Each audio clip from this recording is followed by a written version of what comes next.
Premier, you ready, right? Yeah. Okay. He said he's ready, so.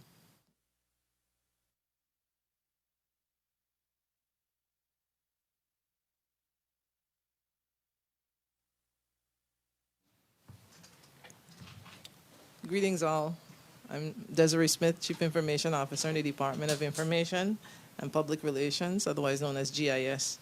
And it's my pleasure to welcome you today to this live press conference about Culture and Tourism Month that will be taking place in November under the theme, The Past is Present, Embracing Virgin Islands Traditions.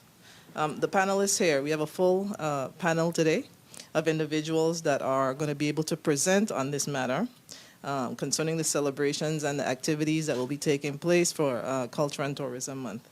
And we have the Premier and Minister for Finance. He's also the Minister for Culture and Tourism, Dr. the Honorable Natalia D. Wheatley. We have the Junior Minister for Tourism, Honorable Alvara Maduro Keynes. We have Director for the Department of Culture, Dr. Catherine Smith. And we also have Director of the BVI Tourist Board, Mr. Clive McCoy, as well as President of the H. Lavity Stout Community College, Dr. Richard Georges. So now I will turn our attention to the remarks and statements from Premier and Minister for Culture and Tourism, Dr. the Honorable Natalia D. Wheatley. Premier? Thank you, Desiree, and let me just say good morning and God's blessings. I acknowledge all the persons present for this press conference. Culture and tourism have great synergy, and it has been the position of this administration that culture and tourism have a much closer working relationship. This began from the time when I was in the Ministry of Education, and of course November was also considered to be Tourism Month, and also November is when we had our Culture Week. And we decided that a week was not long enough to celebrate our culture, and therefore we wanted a month-long celebration of culture, and it only made sense for us to combine Culture Week and what became Culture Month with Tourism Month in combination Culture and Tourism Month. I want to congratulate the Director of Culture, Dr. Kathy Smith, for all the work that she's put in on the past Culture and Tourism Months, along with, of course, the Director of the Tourist Board, Clive McCoy.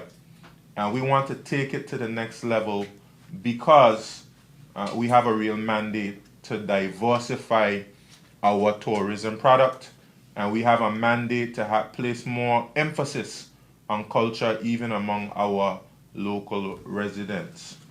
Of course, as it pertains to tourism, we do very well in the areas that we focus on. Right now, of course, we're the sailing capital of the world. We're also the home of luxury tourism. Persons know what you can expect when you come to the BVI, a place of peace, a place of serenity, a place with a beautiful environment, and of course, our lovely sailing waters. But we want to know, we want to let our visitors know as well that we have a wonderful culture to display. Just about every place that I've gone in the world as a visitor, you have museums that persons can go to and learn a little bit about the history and the culture of a particular people. And it is our intention to ensure that when you come to the Virgin Islands, you have top-of-the-line museums. And in fact, we have increased the pace to make sure that our national museum is being built. We call together all stakeholders combined under the leadership and management of the RDA to make sure that we have a national museum that will be designed and ready to go in the next few months. And of course, in addition to our museums, visitors want to come and see your art gallery. They want to come and read your literature. They want to come and they want to see your musicians and hear your musicians. They want to see your makajumbis. They want to listen to your poetry. All of these things we want to put on display. Visitors, they want to experience your cultural cuisine. They have not come here to eat hamburgers and fries.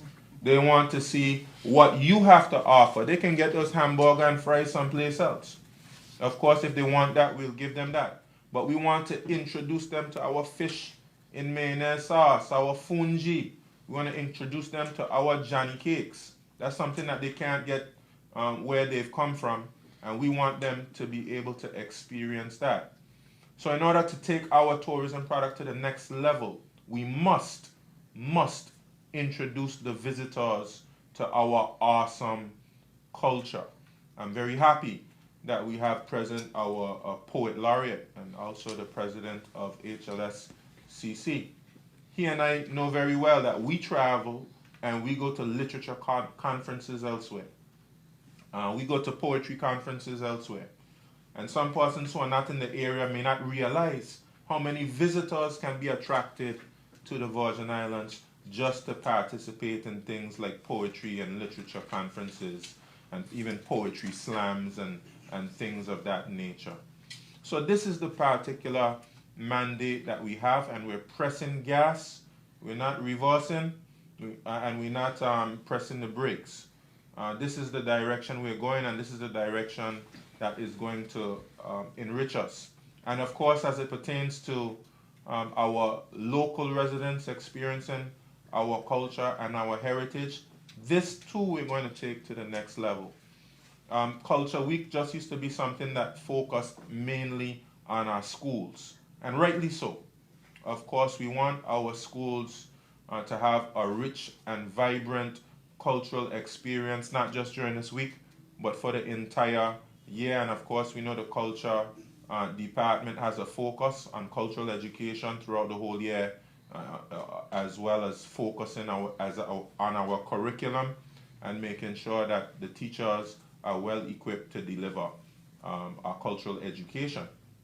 But we wanted to expand beyond the schools and make it a whole community affair, because despite the fact that of course we've been living here in the Virgin Islands for many years, there's lots of things that persons don't know. They don't know about the rich heritage that we have here as a people, because we did not learn it in the schools.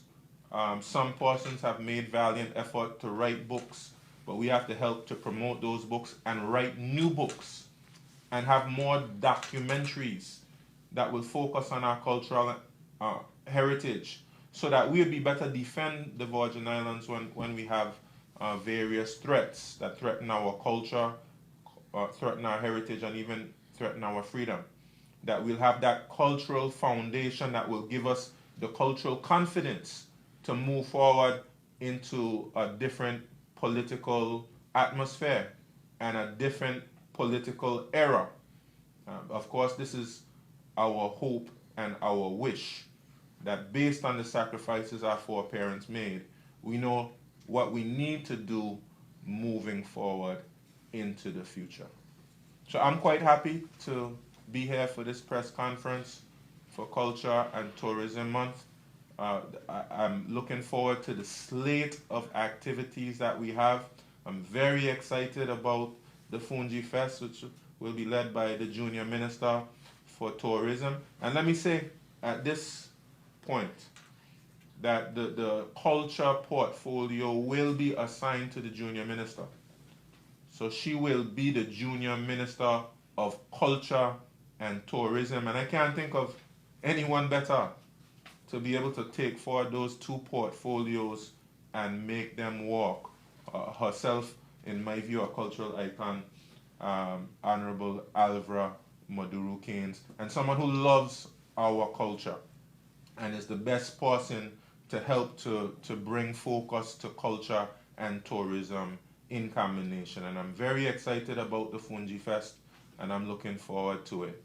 So I'm grateful for the opportunity to say these few words, and I certainly will turn it back over to you, Desiree. Thank you very much, Premier, for those opening remarks for this press conference concerning next month's Culture and Tourism Month. I'll now take this opportunity to turn it over to Dr. Catherine Smith, Director of the Department of Culture, and she will continue with the moderation of the panelists. Dr. Smith. Thank you, Ms. Smith. Greetings, everyone, and greetings to the listening and viewing public. As has been mentioned, Culture and Tourism Month is held during November of each year. Now, the inaugural Culture and Tourism Month has been mentioned, as has been mentioned, was held in 2020. The aim of the month is to more closely integrate the portfolios of culture and tourism, in other words, to develop, promote, and market Virgin Islands culture, arts, and heritage. Actually, these activities will ultimately strengthen the cultural identity of the Virgin Islands.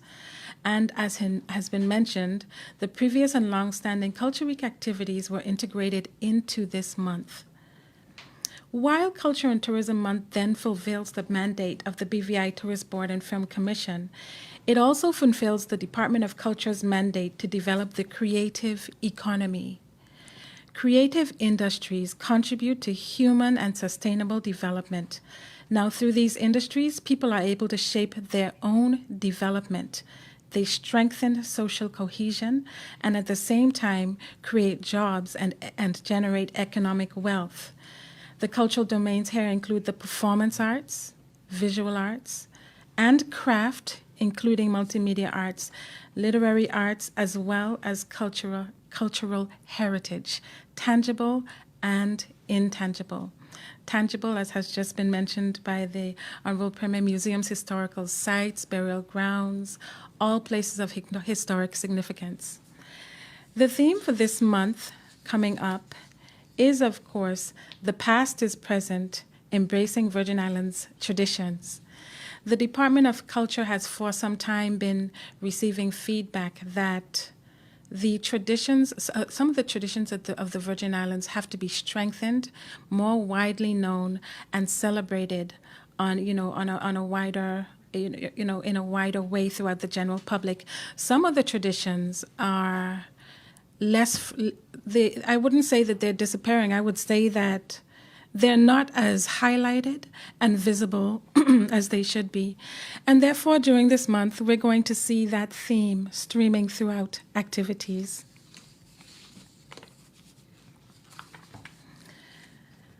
I want to let everyone know that we open with a ceremony at Maria's by the Sea on the 1st of November at 10 a.m. Immediately following this opening ceremony, there will be a visual arts expo, everybody. So what we have been doing is we have been working with our visual artists who are very talented. I think we should know that by now throughout the territory. And we want them to be able to bring their work, their products through all the different genres, photography, craft, anything, paintings, we just want to be able to display that. So at 11 a.m., after the press conference finishes, we definitely invite the public to come and view the pieces, view and purchase. That will be available to the general public between 11 and 5 p.m. Between 5 p.m. and 8 p.m., we have a special session, Meet the Artist. And everyone finishing after work, I just encourage everyone to come over to Maria's by the Sea, the conference room, the Tortola conference room, meet the artists. It's a cultural cocktail type of event, and that proves to be very exciting. In a minute, we're going to talk about the very vibrant, exciting, complete, thorough literary festival. I think persons have been hearing about the literary festival. This is the second literary festival, BVI Literary Festival. On the second and third leading up to this festival, the Department of Culture, in a series of pre-literary festival activities, will be donating cultural books to schools throughout the territory. We just heard the Premier speak on the importance of cultural education, and it's just important that we are able to select the vast, we have so many authors who have written over time, and are these books in the schools? At least we can make sure that libraries have these books when it comes time to learn from our actual authors who have shared such rich information. At this point in time, I do want to turn the floor over to our Poet Laureate and the President of HLSCC, who will take us through the BVI Literary Festival. This is a great partner we have in HLSCC in moving the Literary Festival forward. Thank you, Dr. Smith. Before I begin, I want to thank especially the sponsors of the BVI Lit Fest, who, without whom it would not be possible. So we have our premier sponsor, Unite BVI. We have VP Bank. And I don't want to insult anybody else in case I forget them, but we have National Bank of the Virgin Islands, Alaman Cordero, CCT 284, and many others. And of course, we have our collaborating partners, the college, Department of Culture, and the BVI Tourist Board, all of whom have played a vital role in ensuring that the festival takes place. We have over 40 guests who will be on the program. On the Thursday evening, there will be a reception for the writers, for our sponsors, and for the dignitaries and other guests. Friday is when the festival really kicks off. Friday all day at HLSCC at the Paraquita Bay campus. There will be panel discussions, readings, film, etc. from about 9 a.m. in the morning until 4:30 in the afternoon. We have right now confirmed almost 100 high school students will be in attendance. So that's something that we're very passionate about, ensuring that this is not something that we create and it is separated out from the experience of our up and coming members of society, especially that we can expose them to literary arts as soon as possible and to try to generate interest in those who might decide to be writers in the future, or at least to encourage a culture, little C culture of reading and of appreciating the literary arts. On the Friday evening, we are showcasing some of our finest emerging local talent in literature, and that will be headlined by one of our featured guests, who is the Darren Sandy, who is the Poetry Slam champion of Trinidad and Tobago. That will be held at Sushi Bar from, I think, 7 onwards. On Saturday, the festival shifts towards Maria's by the Sea. So Friday is at the college during the day, Saturday at Maria's by the Sea, where the Department of Culture is hosting a local book fair. I also wanted to, if I may, pub and plug the Virgin Islands Studies Institute, which will be present at the book fair with a booth, because it's a major resource, obviously, to a lot of the local literature that is written. In addition to that, simultaneously with the book fair, we will have several writers' workshops taking place. First, there will be a talk on publishing by esteemed publicist in the literary industry, Yona Deschamps, who has worked as a publicist for luminaries like Alice Walker and many other big-name best-selling writers. Following that, we will have poetry workshops, fiction, non-fiction, and children's literature workshops. In the evening, we shift back to the Eileen L. Parsons Auditorium for the It's Lit Poetry Slam, which has a grand prize of $1,000 up for grabs for the best slam poet. There's a flyer out, I believe, I think it's on the college website, giving you details on how to register. You have to submit, I believe, this week or early next week to qualify for selection for the slam. And I just want to go back and mention some of the guests who are coming in. And of course, you'd recognize many of the local names, so I'll focus on international ones. Our headliner is the multiple award-winning Jamaican poet, novelist, and essayist Kai Miller. We have the Sintomian Prize-winning writer Tiffany Unique. I'm almost forgetting how many other writers we have. Desiree Bailey, Anna Portnoy Brimmer from Puerto Rico, and many, many, many others, many of whom have critically acclaimed works out right now. Books will be available for sale on Friday at the college for those who come out. And obviously, again, at the book fair, there will be booksellers present at Maria's by the Sea in the Tortola conference room.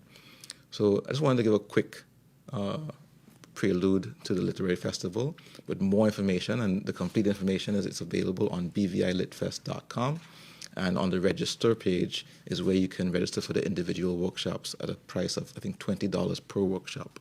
So I definitely encourage you guys to check it out and to register if you're interested in taking one of the workshops. The payment for the workshops will be collected on the day at the Virgin Islands Studies Institute booth at the book fair. Okay, I hope that's as thorough a survey of the literary festival as is possible. It's truly excellent. Yes, it's major. It's excellent and major. We are looking forward also to the local authors book fair at Maria's, as you just mentioned, between 10 and 3 on Saturday, the 5th of November.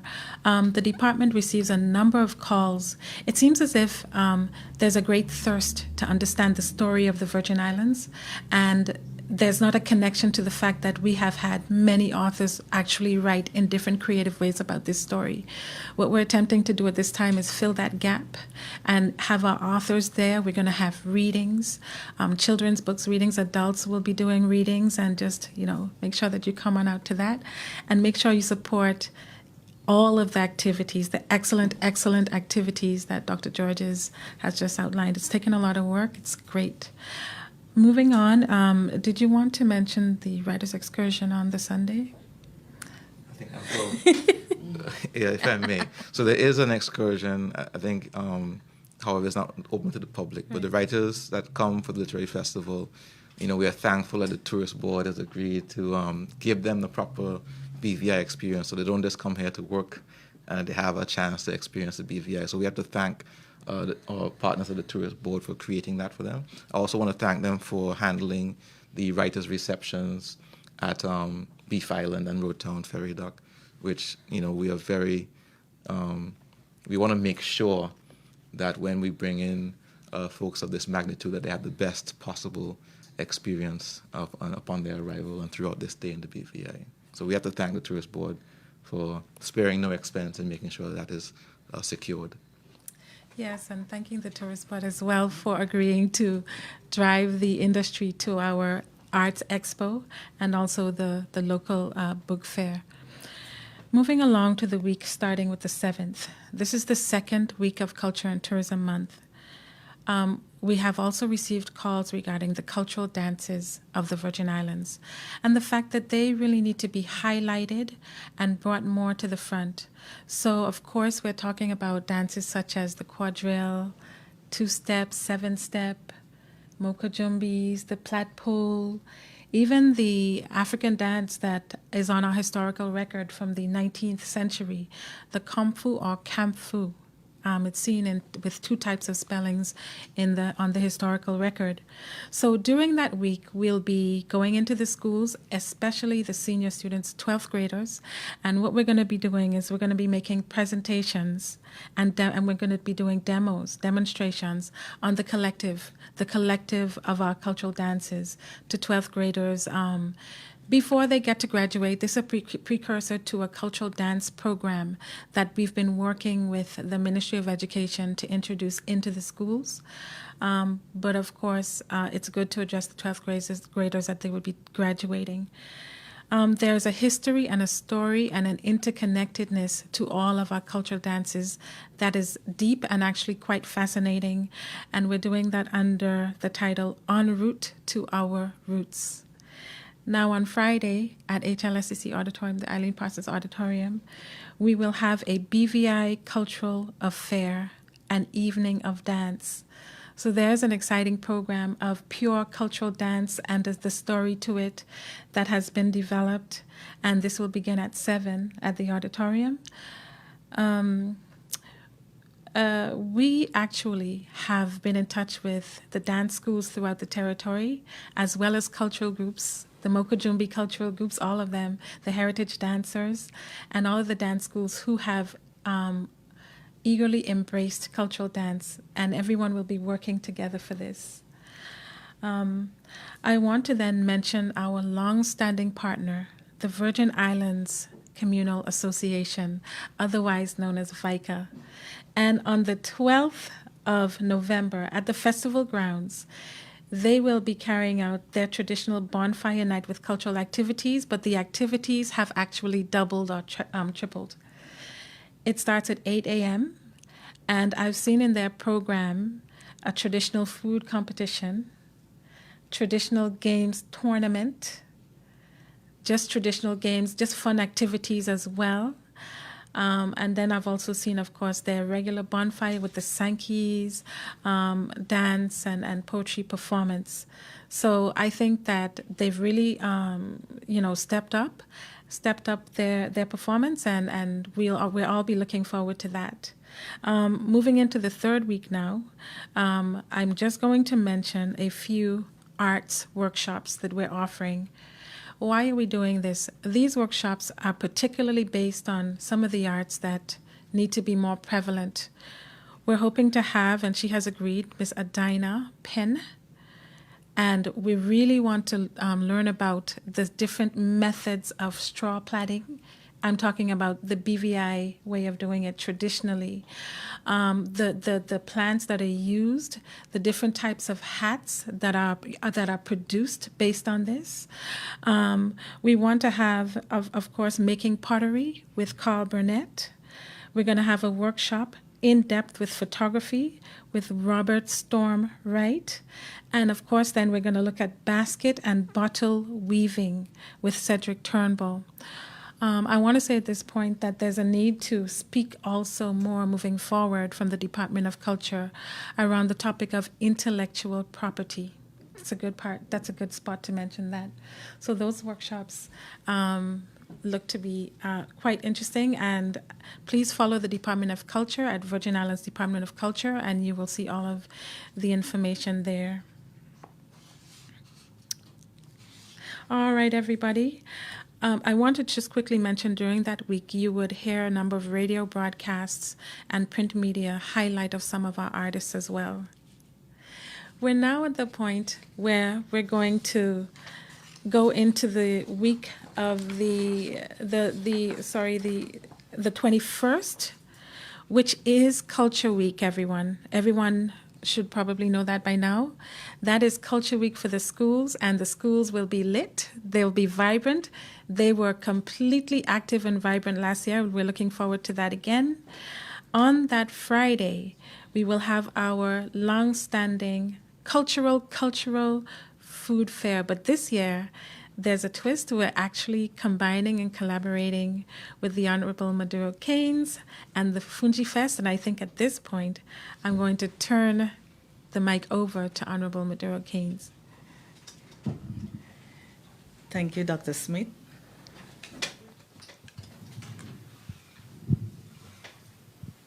Thank you, Dr. Smith, and good morning to everyone.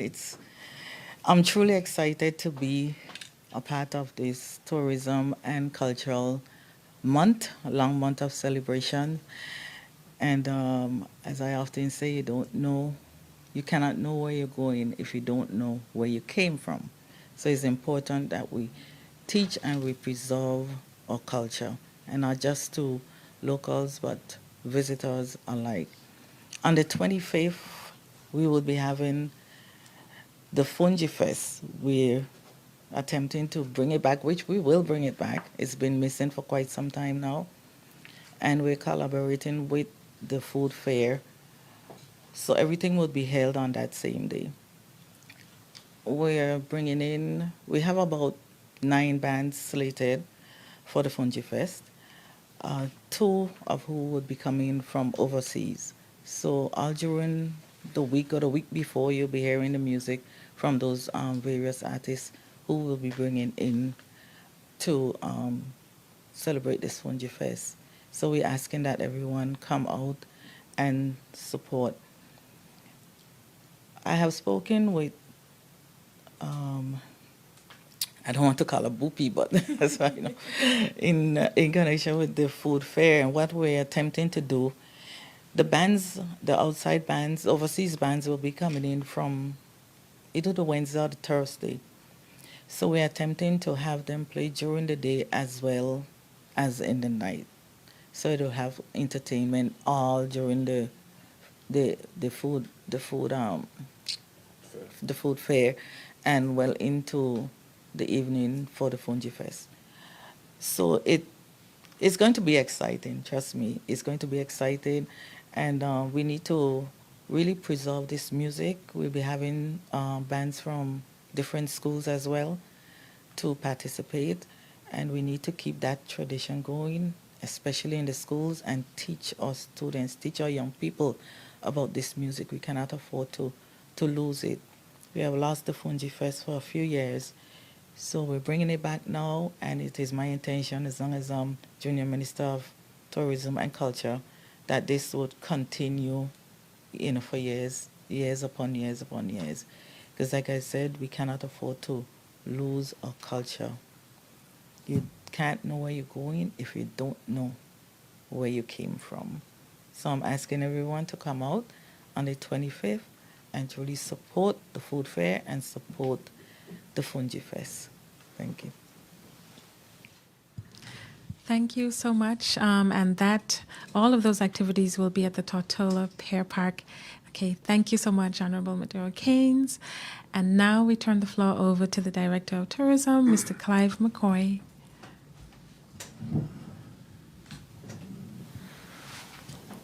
Good morning, all, and thank you, Dr. Smith, for having us here today. We at the BVI Tourist Board are very excited about the upcoming Culture and Tourism Month. As you and I have discussed many occasions, culture is a major part of tourism. The more we're able to showcase what our culture has, the better our product is going to be in the long run. A study that we read in a few months ago noted that the guest that is traveling now is looking for cultural experiences once they arrive in their destinations. They say that 70% of persons that are traveling today are looking for cultural experiences. That is a major deal. Now, what we have noticed is most persons that come to the British Virgin Islands and many other destinations as well, is that they don't come necessarily looking for the culture. However, when they get there, they don't come because of the culture, sorry, but once they get there, then they're looking for it. They're looking to taste our food, they're looking to see what our dance is like, they're looking to see what our people are like. And one of the major things about the British Virgin Islands is that we have the highest return rate of any other destination in the Caribbean. And it's not the sun, it's not the sea, it's not the sand, it's the people of the BVI. It's the culture of the BVI. It's what people are constantly coming back and looking for. I can't tell you how many times I have been away, and I'm speaking about the British Virgin Islands, and people have come to me and they don't mention a restaurant or a beach that they went to. They want to know if I know a specific taxi man or if I know a specific waiter or waitress. That speaks to our culture. That speaks to the type of people that we have in the British Virgin Islands, and we're so happy to collaborate with you on pushing our culture here in the British Virgin Islands. We have spoken to our industry partners about it. We're hopeful that moving forward we can start seeing more local dishes on our menus at some of our larger restaurants, our more popular restaurants. And it's just a wonderful time. I am very excited about the Lit Fest. I'm an avid reader, so I've had some conversations with the president there concerning it. And most of our guests falling within that type of clientele as well. They're persons that are looking for poetry and local books and so forth. Then, of course, at the end of the month, we have the Big Bad Anegada Lobster Fest coming up, which we are all excited about coming out of COVID-19.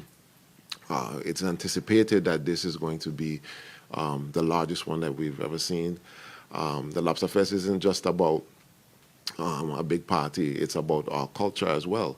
Our culture of having the best lobster in the Caribbean. It's from the ocean to the grill to your client's plate, to your plate, my plate, everybody's plate.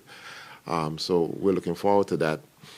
We have 10 restaurants that have signed up for it, for this 10th iteration of the event. I've seen some of the samples, and I see that there's a lobster ice cream this year. So I'm hopeful that everybody goes over to Anegada and tries that one, and as well as all of the different samples that are there. We'll be launching a flap book, which is a play on the word flip book, on November 1st, where you'll be able to go through and see all of the various recipes and samples that are being offered at the Anegada Lobster Fest. So we're certainly thankful that we are starting to collaborate a little bit more in terms of bringing culture into the BVI. Thank you for allowing us to have the conversation and move things forward. We've talked about the museums, which we have worked on over the years, 1780s Sugar Works Museum, the Prison Museum, and even the signs that we just erected throughout the territory. All of them have cultural meanings, and all of them concerning that go along with whichever island they're on. So we're excited, and hopefully we can make it bigger and better every year. So thank you. Thank you so much. Thank you, Mr. McCoy, and thank you all distinguished panelists.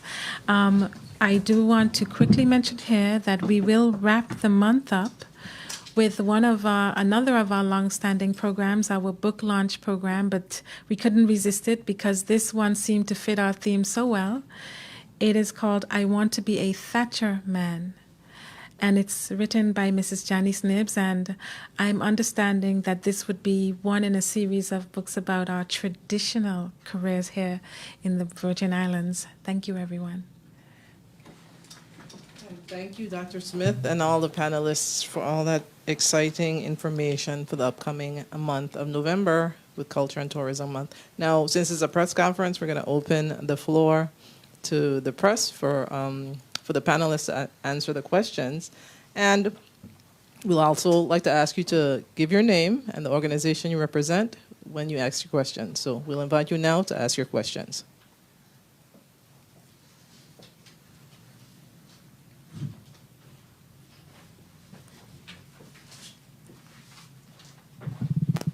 Good morning, everyone. Kathy Richards, JTV News. First of all, we're hearing so much about books as part of this month of celebrations. I want to find out what's the status of our main library, the Rotown Library. That would be for me, of course. That's a subject that currently falls under the Minister of Education and Culture. But I want to at least give you an update from my end, because I spoke about the National Museum, and you should know that I called together all stakeholders, and we placed a strong mandate to the IDA. I want them to work as quickly as possible to come up with a design for a national museum and a national library, along with a national archives and a national art gallery. So they should be coming back with designs in the short term. And of course, I have also put it to the Minister of Education that I want to see library established back in Rotown. And also we have a library as well in East End. We were shifting from one building to the next, and I've made it clear I want to see that some progress on that. So we should be seeing an opening in Eastern Zone. I've also made it clear that I want the library in Virgin Gorda to move to a location where they have more space. And that's something that I'm going to be checking with the Ministry of Education about. And there are other areas where we need to improve our library services. I'll leave those updates up to the ministry. Okay. Could you say if we're still paying for the space there where the Rotong Library was upstairs at, right? I think another agency uses that building. Okay. That's on Fleming Street. Yeah. Yeah. Okay. We talk about a widespread of activities throughout the entire month, and for the most part, we would have heard of activities centered on Tortola, and with the exception of Lobster Fest, that is going to be on Anegada. Since that we have moved this now to a month, why aren't we having activities on every island that is inhabited on the territory, in the territory? Well, for example, when we mentioned the Cultural Food Fair, which will be held on the 25th of November, there will be 3 cultural food fairs. So one will be on Virgin Gorda, but I want to speak a little bit about that. That's not just going to be a food fair. What we want to do over there is we want to include an arts exhibition with it. We want to include agriculture, agricultural display with it. And in addition, we want to also have these very same authors who will be bringing their books to our book fair on the 5th. We want them to make their books available for that particular food fair. So it's a food fair, but it's more than that. We'll have books, visual art, agricultural produce, and food available at the same time as we have the food fair here at the Tortola Pear Park. And then in addition to that, as we did last year, we worked with Jos Van Dyke, and they had a food fair last year as well at the same time, and we want to do that again. Dr. Smith and Dr. Georges, could you say in your understanding if the tradition of the Virgin Islands is evolving in terms of our culture? That sounds like a question for the Director of Culture. but before, I just wanted to add in on the previous question, yes. Kathy, it's just a note that on the Friday, the college is supporting the transportation of students from the outer islands, the other islands, to Tortola to participate in the Lit Fest. And so ferry and ground transportation for those students and their teachers. And then on the Friday, the tourist board excursion, I believe, is Virgin Gorda. I think, pretty sure that's Virgin Gorda. So that's one angle where we are trying to include people who may not live on Tortola in the activities of the Lit Fest in particular. With respect to the other question, culture is not a static thing. Yes, we heard about the development of a national museum, which is an essential way of understanding and interpreting the path which has led us to the point that we are in today, in the present time. But it's important to note that culture is a fluid, evolving, living, entity. So whenever we try to freeze, dry, or date culture, we are in effect trying to kill it and stop it at this particular point, which is a very dangerous thing. All cultures evolve, and it's a healthy, natural thing to ensure that it continues to survive.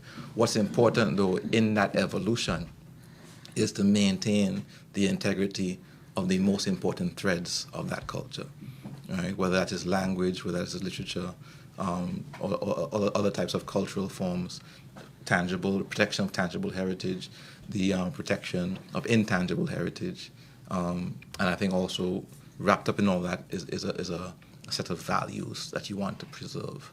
The expression of that culture must evolve, So that is if not evolving, you're dying.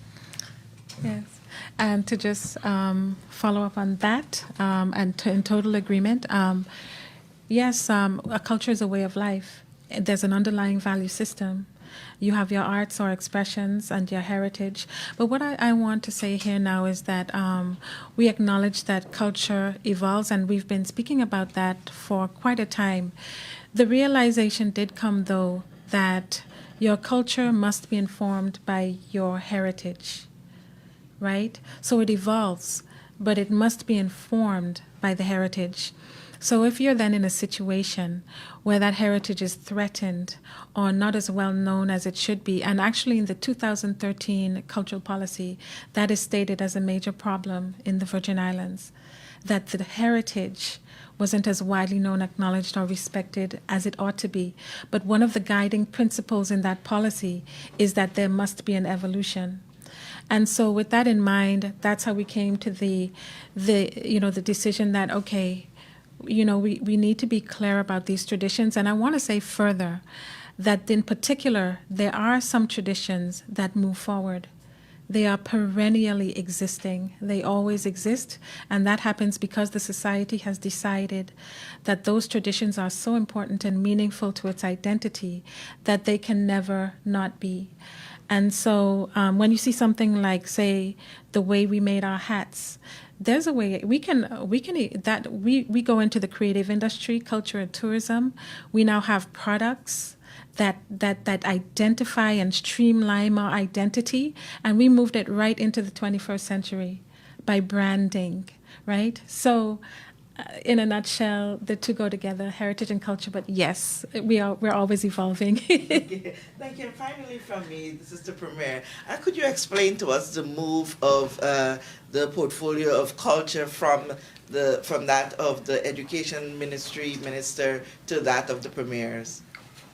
We thought that culture was so key to the diversification of our tourism product that would work better if it's within the same ministry.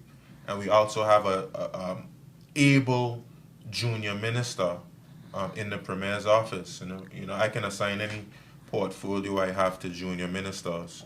And so to be able to have the energy of a junior minister herself, who is always involved in cultural efforts, to be able to have the same ministry deal with the tourist board and all matters tourism and culture will help the collaboration to be able to happen. But it signals to you, because of course Premier's office carries with it a certain level of weight and prominence, not to say anything about the other ministries.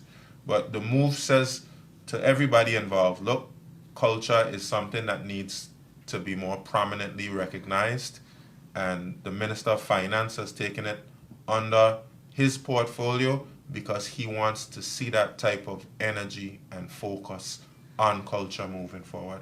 And that's going to be reflected in terms of positions at the culture department, the level of training that we expect persons in the culture department to have, the level of the projects that you see happening. We spoke about National Museum. It's been on the back burner. It's now come to the front burner. Something I should have mentioned as well is Festival and Fairs, which is under culture. We expect to see music and cultural festivals year round now. So this is the type of focus and energy we're going to be bringing to the cultural portfolio, and no fault of anybody before, but we just decided that it's going to get the attention, the focus, the money, the human resources that it deserves, because it makes perfect sense. And I believe that the Director of Tourism really underlined that point, and speaking about the fact that visitors, 70% of the visitors, it may even be more, they want to have that cultural experience when they come to the Virgin Islands. So it's time that our efforts correspond with that desire and need. Thank you so much.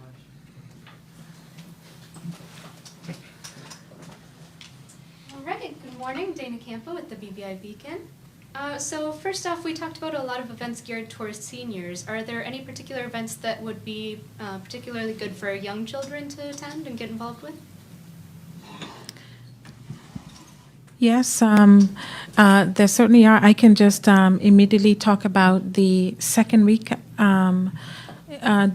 which starts on the 7th of November, where we would be going into the schools, senior students, and presenting and doing dynamic demonstrations as a collective story on our cultural dances.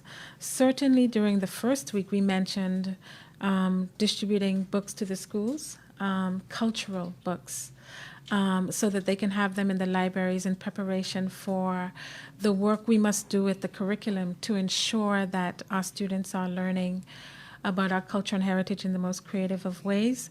So you see interacting with young persons streaming throughout the first and second weeks. I want to mention here now that on the 12th, the event that VICA, the Virgin Islands Communal Association, is completely geared toward what I'm thinking of as a family day, because you have traditional games. Like marbles. And Marbles, things like jacks. I've read about something Runner. called chucking cherry nuts. These are traditional, and they were developed here in the Virgin Islands, and they're going to be, all of them. You mentioned marbles, jacks, hopscotch, like all of the traditional, but even some that go a bit further back, just introducing them. There's a whole list that we received from their proposal. I'm excited. Probably do lime and spoon and Yes, that type of stuff. yes, yes, You would see in Carrot Bay. Yeah. Some of the stuff you see in Carrot Bay. yes. And but we'll be learning more about that. So that is a highlight for I feel for young people, and even their bonfire night, where the bonfire is lit. It's a tradition that has been brought back. That's rather exciting. There are always children out at that event. I think Dr. Georges mentioned students that would be involved Yes, so in the River Festival. we are ferrying in and busing in to the Friday event of the Lit Fest, students from all the secondary schools in the territory. And speaking of schools then, I know there's been talk throughout the years about trying to revamp the curriculum to bring in more VI-specific culture, history. Do we know where we're at with that? Okay, so everyone would have seen in the news, full steam ahead. We would have seen that. And so I know that I had particular interest. I've had discussions with the Chief Education Officer and the Social Studies Officer on the arts that is there in the full steam ahead concept. So very excited about that. And we've proposed as I mentioned earlier, a cultural dance program. Now that is the one art that's not really on the curriculum. It's done in a co-curricular fashion. So in the proposal we talked about after-school activities regarding that. And as soon as we can, I'm hoping for the new term that we can start to implement that. And then, of course, we're looking at another, like all the arts, and how can they really stream through. But not only that, we have been for some time looking at the telling of our story, our history and heritage, and how can we get the full resources forward and into these schools, because that really is the issue, the content. Right? So for some time we were looking at a website, and we have approached the Department of the Department of Information Technology about creating that, teaching Virgin Islands history. But not only that, we are donating these books to the schools in the hopes of, that they would then also have resources that have been created by local authors for some time now, children's books. The book launch that is at the end of the month is actually a children's book. So to recap, because to recap, we're looking at the arts, books, history, sources, content. So it really is, there's quite a bit, and there are quite a few activities in the month as well. Right, and I know a big focus is the pretty impressive lineup that we have for Lit Fest speakers. So what kind of inspired this really kind of go-get-'em approach to bringing in a strong second year of lineup? Yes, for me. Yeah. Yes. So we ran a virtual Lit Fest last year. The Premier mentioned in another life, he and I traveled quite often to festivals and, for example, the West Indian Literature Conference in Miami, which circles, I think it was just finished in the Bahamas this past week. I myself have traveled quite often to almost all of the Anglophone literary festivals in the Caribbean. And the director of tourism made mention of this fact that when you go to Bocas or Calabash, or the bigger festivals, people come from all over to the festival, partly because of what's on the program, but also, of course, largely because of who is on the program. And so, to my mind, I think we had a very good lineup last year, but virtually kind of course changed the dynamic. I'm very fortunate to have been able to get some strong sponsors on board, and that then created the ability for us to attract a larger pool and a strong pool of both international and local writers. Many of them have work that is either just out or relatively recently out, which is kind of prejudices the selection. And also, we wanted to make sure we had a very, very strong Caribbean diaspora element to who our international guests were. Because to me, it's important for promising or hopeful young local writers to see themselves in the eminent guests that we do elect to bring. So you would notice that. I think there's even more scope for growth. And once we get to November 7th and I take a breath, I'm eager to collaborate again with culture, with tourism, and some of our other partners to kind of start to strategize who the guests might be for next year. Because as you could imagine, it's quite an expensive endeavor. Let's bring Nikki Giovanni or somebody. You write the check. You write the check and we do it. I will. I'll write the check. We'll bring one of these larger than life literary artists here. Right, and I know an important part of the celebration 2 years ago was your appointment as the Poet Laureate. So what have you been most proud of being able to accomplish in the past 2 years? Oh, wow. Big question. Yeah, I think the literary festival is a large part of that. And also having the privilege to sort of shape the conversation about how we think about the creative arts and creative industries. I think this year as well, I think one of my responsibilities is to give an annual lecture, talk, or address, I think is the correct term, which kind of surrounds those issues. So a lot of the things that we've been talking about over the past several years, I see starting to come to light, and I'm pretty happy to see them. And I know Kathy had already brought up the library, and one of the biggest issues is trying to get adequate funding to move forward with that in Roadtown. Is that something you're hoping to prioritize in the next budget cycle, or? Yeah, short answer, yes. It's a priority for me to see us move forward with having a library in Roadtown. I've instructed the ministry to make sure that we make that happen, and also to get the designs done for the National Library. So you should see in the budget cycle that we'll allocate money for getting the designs done, and once the designs are done, I'm going to move swiftly to getting the project financed, most likely by loan funding, and we'll even seek whatever donor funding is available to get that project done. And I know that our premier is also a poet. Are you planning on getting involved in that way at all this year? I haven't been invited to share and I really love poetry, and to be on such a prominent lineup would have been very nice, but maybe next year. Right, and then no, but seriously, I'm traveling to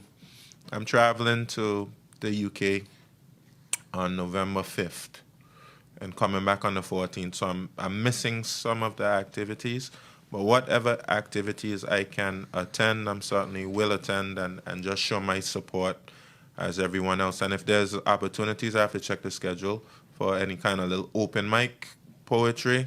I certainly will probably give up one piece or two. And regarding Fungi Fest, do we know if there's going to be any sort of entrance fee, or is there going to be any other fees for this month aside from the workshops and the like? Not at this time. We're not planning to charge for Fungi Fest. All right, and then last question about Lobster Fest, which everybody's really excited about. I saw that there might be some concern about getting enough hotel reservations, taxi reservations. Do you have any recommendations for people who are hoping to attend this event? Well, you're absolutely correct. We're hearing that all the car rentals as well as all the hotels are completely booked out. As far as recommendations go, I can't recommend anything because the place is booked out. But one of the things that is possible is maybe persons may team up together and get a yacht and go up for the weekend. That's something to think about. And the ferry service going to and from Tortola to Anegada is quite consistent. So even though there may not be any more rooms, you can still go back and forth between the islands and enjoy the Lobster Fest. All right, thank you very much. A quick one for Mr. Goy. On that very note, sorry about this. On that very note, what about airlift during that period? We haven't heard about any charters coming over for the Lobster Fest as yet, but in our next meeting that we're having, we're going to figure out if that is actually happening at this time. But we haven't heard of any charters yet to Anegada. Okay. Yeah. No. Okay. Thank you, everyone, again, for participating in the panel discussion. It's a wonderful group of people to be working with. If there are no further questions, I believe that will bring our press conference to an end. Okay, yes, indeed. Thank you very much, Dr. Smith and the rest of the panel. And the audience, I just want to highlight who our panelists were. As a reminder, we had the Premier, Wheatley, Minister for Culture and Tourism as well, and the Junior Minister for Tourism, now for Culture as well, Honorable Alvaro Maduro Keynes, Director of Culture, Dr. Smith, Director of the BVI Tourist Board, Mr. McCoy, and President of the HLSCC, Dr. Georges. And we also want to thank you, the audience, listening and viewing, and encourage you to always stay tuned for all the current information from the Government of the Virgin Islands by way of our website, bvi.gov.vg, on Facebook and Twitter at BVI Government, and on Instagram at GISBVI. I'm Desiree Smith, and thank you for joining us, and have a great rest of the day.